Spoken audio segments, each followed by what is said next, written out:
Hello నమస్తే welcome to Tollywood box office. This is Sushmita.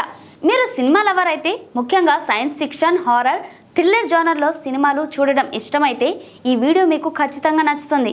ఈ రోజు మనం మాట్లాడబోతున్న సినిమా గురించి మీలో చాలా మందికి తెలియవచ్చు. ఇది ఒక ఇంట్రెస్టింగ్ లో బడ్జెట్ సైఫై హారర్ మూవీ. దాని పేరు solar impact the destruction of London. ఈ సినిమా ఒక అపోకలిప్టిక్ థ్రిల్లర్. ఇందులో సోలార్ రేడియేషన్ వల్ల జరిగే విధ్వంసం, జాంబీ లాంటి మ్యూటేషన్స్ మరియు సర్వైవల్ కోసం పోరాడే ఒక గుండెలు ఆగిపోయే కథ ఉంటుంది. సో ఈ సినిమా గురించి పూర్తి వివరణ ఈ వీడియోలో చూద్దాం. సో రెడీగా ఉన్నారా? అయితే స్టార్ట్ చేద్దాం.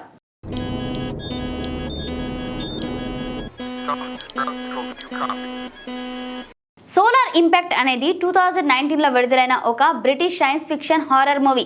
దీన్ని డైరెక్ట్ చేసిన వారు క్రైగ్ టుడ్లీ జేమ్స్ మరియు దీని స్క్రిప్ట్ రాసిన వారు సైమన్ పార్క్. ఈ సినిమా ఒక లో బడ్జెట్ ఫిలిం, కానీ దాని కాన్సెప్ట్ చాలా ఇంట్రెస్టింగ్ గా ఉంటుంది. సినిమా కథ లండన్ నగరంలో సెట్ చేయబడింది. ఇక్కడ సన్ నుంచి వచ్చే డీబ్రీ భూమిపై పడడం వల్ల భారీ విధ్వంసం జరుగుతుంది. ఈ డీబ్రీ వల్ల సోలార్ రేడియేషన్ విడుదలవుతుంది.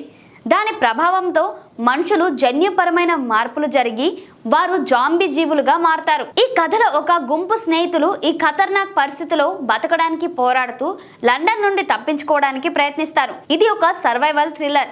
ఇందులో టెన్షన్, యాక్షన్, భయం అన్ని కలిసి ఉంటాయి. ఇప్పుడు సినిమా కథని కొంచెం డీటెయిల్డ్ గా చూద్దాం. Spoiler alert. ఈ సెక్షన్ లో సినిమా ప్లాట్ పూర్తిగా వివరిస్తాను, కాబట్టి మీరు సినిమా చూడాలనుకుంటే ఈ భాగాన్ని స్కిప్ చేయండి. సినిమా మొదట్లో లండన్ లో సాధారణ జీవితం సాగుతూ ఉంటుంది. ఒక గుంపు స్నేహితులు, వీళ్ళలో గేబ్, జేన్, హెదర్ వంటి క్యారెక్టర్స్ ఉంటారు. ఒక కాఫీ షాప్ లో కూర్చొని మాట్లాడుకుంటూ ఉంటారు.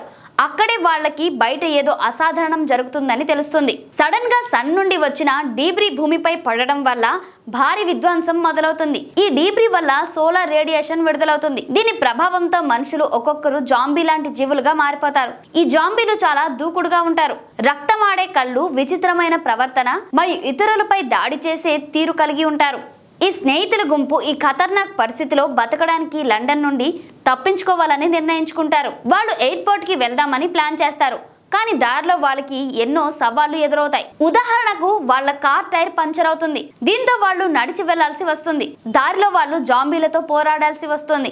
మరి వాళ్ళ స్నేహితుల్లో కూడా కొంతమంది ఈ రేడియేషన్ కి ప్రభావితం అవుతారు. ఈ సినిమాలో ఒక ఇంట్రెస్టింగ్ ట్విస్ట్ ఏమిటంటే ఈ జాంబీలు సాధారణ జాంబీల్లా కాకుండా సోలార్ రేడియేషన్ వల్ల మారినవారు, కాబట్టి వాళ్ళ ప్రవర్తన కొంచెం భిన్నంగా ఉంటుంది. సినిమా క్లైమాక్స్ లో ఈ గుంపు ఒక చర్చ్ టవర్ లో చిక్కుకుంటుంది. వాళ్ళు బయటకు రావడానికి ప్రయత్నిస్తారు, కానీ జాంబీలు దాడిలు, వాళ్ళ సొంత భయాలు మరియు ఒకరిపై ఒకరు నమ్మకం కోల్పోవడం వల్ల వాళ్ళ పరిస్థితి మరింత దిగజారుతుంది. సినిమా ఓపెన్ ఎండెడ్ గా ముగుస్తుంది, అంటే వాళ్ళు రక్షించబడ్డారా లేదా అనేది స్పష్టంగా చూపించరు. ఈ ఓపెన్ ఎండింగ్ కొంతమంది ఆడియన్స్ కి నిరాశ కలిగించవచ్చు, కానీ ఇది సినిమాకి రియలిస్టిక్ టచ్ ఇస్తుంది. ఇప్పుడు సినిమాలోని క్యారెక్టర్స్ గురించి మాట్లాడదాం. ఈ సినిమాలో ప్రధాన పాత్రలు ఓలివర్ పార్క్, నటలీ మార్టిన్స్, లూసీ ఆర్డన్ మరియు డెరెక్ నెల్సన్ వంటి నటులు నటించారు.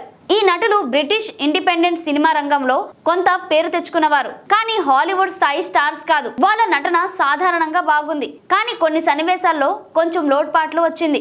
ఉదాహరణకు కొన్ని ఎమోషనల్ సీన్స్ లో నటులు తమ క్యారెక్టర్స్ భావోద్వేగాలను పూర్తిగా చూపించలేకపోయారని కొందరు విమర్శకులు అన్నారు. గేబ్ అనే క్యారెక్టర్ ఈ గుంపులో లీడర్ లాంటివాడు, కానీ అతని నిర్ణయాలు కొన్నిసార్లు లాజిక్ కి దూరంగా ఉంటాయి.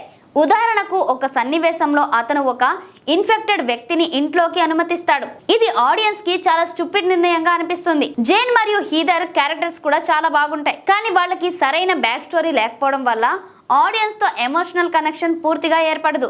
ఒక రివ్యూలో ఒక విమర్శకుడు ఇలా అన్నాడు: ఈ క్యారెక్టర్స్ చాలా డిస్టర్బ్డ్ గా ఉన్నాయి, వాళ్ళ గురించి ఏమీ తెలియదు, కాబట్టి వాళ్ళు బతికినా చచ్చినా ఆడియన్స్ కి పెద్దగా ఫీలింగ్ ఉండదు. సోలార్ ఇంపాక్ట్ సినిమా కేవలం ఒక జాంబీ మూవీ కాదు. ఇందులో కొన్ని ఆసక్తికరమైన థీమ్స్ ఉన్నాయి. మొదటి థీమ్ ఏమిటంటే మానవ స్వభావం మరియు సర్వైవల్ ఇన్స్టింక్ట్. ఈ సినిమాలో క్యారెక్టర్స్ తమ స్నేహితులను కాపాడాలా లేక తమను తాము కాపాడుకోవాలా అనే డైలమాలో ఉంటారు. ఇది నిజ జీవితంలో కూడా మనం ఎదుర్కొనే నైతిక సందిగ్ధను ప్రతిబింబిస్తుంది. రెండవ థీమ్ ఏమిటంటే పర్యావరణ విధ్వంసం. ఈ సినిమాలో సన్ నుంచి వచ్చే డీబ్రీ మరియు రేడియేషన్ అనేది ఒక రకంగా మనం పర్యావరణాన్ని నాశనం చేస్తే ఏం జరుగుతుందో అనే హెచ్చరికలను ఇస్తుంది. అయితే ఈ థీమ్స్ ని సినిమా చాలా ఉపరితలంగా మాత్రమే టచ్ చేస్తుంది, లోతుగా విశ్లేషించదు. మరో ఇంట్రెస్టింగ్ యాంగిల్ ఏంటంటే సోలార్ రేడియేషన్ అనే కాన్సెప్ట్. నిజానికి సైంటిఫిక్ గా చూస్తే సన్ హైడ్రోజన్ మరియు హీలియం గ్యాసులతో తయారై ఉంటుంది. కాబట్టి సోలార్ డీబ్రీ అనే ఐడియా కొంచెం అవాస్తవం. కానీ ఈ సినిమా ఒక సైన్స్ ఫిక్షన్ కాబట్టి ఈ కాన్సెప్ట్ ని ఒక ఫిక్షనల్ ఎలిమెంట్ గా తీసుకోవాలి. ఇది ఒక లో బడ్జెట్ సినిమా కాబట్టి స్పెషల్ ఎఫెక్ట్స్ హాలీవుడ్ స్థాయిలో ఉండవు. అయినప్పటికీ ఈ సినిమాలోని జాంబీ మేకప్ మరియు స్పెషల్ ఎఫెక్ట్స్ చాలా బాగున్నాయని చెప్పొచ్చు. జాంబీల ముఖాలపై రక్తమాడే కళ్ళు, విచిత్రమైన శరీర గాయాలు చాలా రియలిస్టిక్ గా కనిపిస్తాయి. కొన్ని సీన్స్ లో CGI ఉపయోగించారు. ఉదాహరణకు సోలార్ డీబ్రీ పడే సన్నివేశాలు, కానీ అవి కొంచెం లో క్వాలిటీగా ఉంటాయి. ఒక రివ్యూలో ఇలా చెప్పారు, స్పెషల్ ఎఫెక్ట్స్ ఓకే, కానీ ది వాకింగ్ డెడ్ లాంటి హై బడ్జెట్ షోలతో పోలిస్తే చాలా సింపుల్ గా ఉంటుంది. సినిమాటోగ్రఫీ కూడా సాధారణంగా ఉంటుంది. లండన్ నగరం బ్యాక్ డ్రాప్ గా చాలా బాగా చూపించారు. ముఖ్యంగా విధ్వంసం జరిగిన సీన్స్ లో కొన్ని సన్నివేశాల్లో కెమెరా వర్క్ మరియు లైటింగ్ చాలా అమెచ్యూర్ గా అనిపిస్తాయి. సౌండ్ డిజైన్ కూడా సాధారణంగా ఉంది, కానీ జాంబీల దాడుల సమయంలో ఉపయోగించిన బ్యాక్గ్రౌండ్ మ్యూజిక్ టెన్షన్ ని బాగా పెంచుతుంది. ఈ సినిమాకి ప్రేక్షకులు మరియు విమర్శకుల నుండి మిశ్రమ స్పందన వచ్చింది. IMDbలో దీనికి 3.4 అవుట్ ఆఫ్ 10 రేటింగ్ ఉంది. ఇది చాలా తక్కువే. కొందరు ఈ సినిమాని వేస్ట్ ఆఫ్ టైం అని విమర్శించారు, ఎందుకంటే ఈ కథలో లాజిక్ లేకపోవడం, క్యారెక్టర్ స్టూపిడ్ నిర్ణయాలు తీసుకోవడం వంటి సమస్యలు ఉన్నాయి. ఉదాహరణకు ఒక రివ్యూలో ఇలా ఉంది, ఈ క్యారెక్టర్స్ చాలా డంబ్ గా ఉన్నాయి. ఒక జాంబీని ఇంట్లోకి అనుమతించడం లాంటి నిర్ణయాలు తీసుకుంటారు. ఇది లాజిక్ కి దూరంగా ఉంది. అయితే కొందరు ఈ సినిమాని ఒక జాంబీ మూవీగా ఎంజాయ్ చేశారు. ఒక రివ్యూలో ఇలా ఉంది, ఈ సినిమాని ఓవర్ థింక్ చేయకుండా ఒక ఫన్ రైడ్ గా చూస్తే చాలా ఎంటర్టైనింగ్ గా ఉంటుంది. మీరు 28 డేస్ లేటర్ లాంటి హై బడ్జెట్ జాంబీ మూవీస్ తో పోల్చకుండా దీన్ని ఒక లో బడ్జెట్ ఫన్ ఫిల్మ్ గా చూస్తే చాలా బాగుంటుంది. మరి తెలుగు ఆడియన్స్ కి సినిమా ఎందుకు నచ్చవచ్చు? మనకి జాంబీ సినిమాలంటే కొంత క్రేజ్ ఉంది. ముఖ్యంగా వరల్డ్ వార్ జెడ్ లాంటి హాలీవుడ్ ఫిలిమ్స్ లేదా జాంబీ రెడ్డి వంటి తెలుగు సినిమాలు చూసిన వారికి ఈ సినిమాలోని సర్వైవల్ థ్రిల్ నచ్చవచ్చు. అయితే ఈ సినిమా లో బడ్జెట్ కాబట్టి మనం హై ఎండ్ విజువల్స్ ఆశించకూడదు. ఇది ఒక వీకెండ్ నైట్ లో ఫ్రెండ్స్ తో కలిసి పాప్కార్న్ తింటూ చూసే ఫన్ మూవీగా ఉంటుంది. ముఖ్యంగా సోలార్ రేడియేషన్ వల్ల జాంబీలు అవుతారనే కాన్సెప్ట్ కొంచెం కొత్తగా ఉంటుంది. ఇది తెలుగు ఆడియన్స్ కి ఒక ఫ్రెష్ ఎక్స్పీరియన్స్ ని ఇవ్వవచ్చు. సోలార్ ఇంపాక్ట్ సినిమాని మీరు కొన్ని స్ట్రీమింగ్ ప్లాట్ఫామ్స్ లో చూడవచ్చు. ఉదాహరణకు ఇది 2B టీవీలో ఫ్రీగా అందుబాటులో ఉంది మరియు Amazon Prime Video, Fandango at home platforms లో రెంట్ లేదా కొనుగోలు చేయొచ్చు.